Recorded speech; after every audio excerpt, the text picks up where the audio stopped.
শুল্কমুক্ত সুবিধায় গাড়ি এনে বিপাকে পড়েছেন ক্রিকেটার সাকিব আল হাসান সহ ৩৪ জন সাবেক সংসদ সদস্য। এমপি কোটায় আনা এসব গাড়ি শুল্কমুক্ত সুবিধা প্রত্যাহার করতে যাচ্ছে সরকার।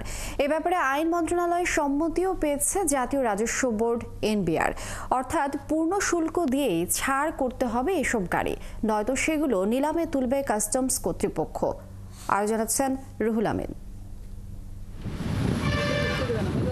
এমপি হওয়া মানেই যেন শুল্কমুক্ত গাড়ির সুবিধা ভোগ করা। পতিত আওয়ামী লীগ সরকারের গেল ১৫ বছরে অন্তত সেই রেওয়াজি দেখেছে দেশবাসী।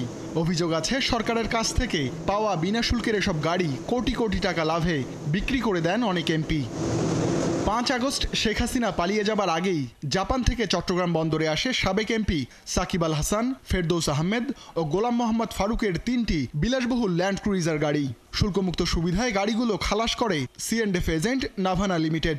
তবে মালিকরা গাড়ি বুঝে পাবার আগেই পতন হয় আওয়ামী লীগ সরকারের। এ অবস্থায় গাড়ি হস্তান্তরে এনবিআরের মতামত চায় নাভানা।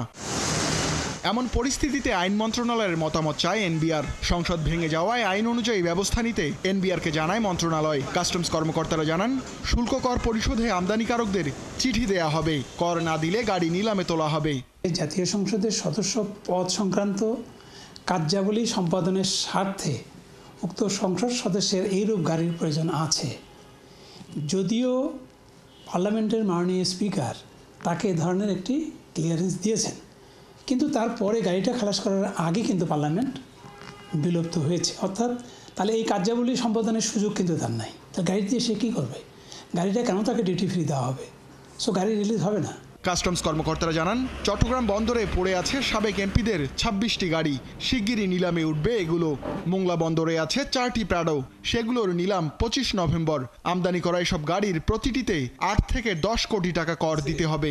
সংসদ সদস্যদের জন্য শুল্কমুক্ত সুবিধা থাকা উচিত নয় বলে মনে করেন বিশ্লেষকেরা। সরকারি কর্মকর্তারা যে ব্যবহারের জন্য যে সরকারি গাড়ি পান, এটা কিন্তু একটা পুল আছে।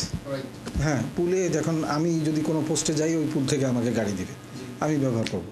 তো এই ধরনের একটা পুল থাকলে কোনো ব্যক্তি এমপি সাহেবকে না দিয়ে যদি পার্লামেন্টে একটা পুল থাকতো যে এমপি সাহেব আসবেন ওনার নামে, উনি কাজ শেষ করে বা উনি যখন সংসদ সদস্য থাকবে না, পুলে গাড়ি ব্যাক করবে।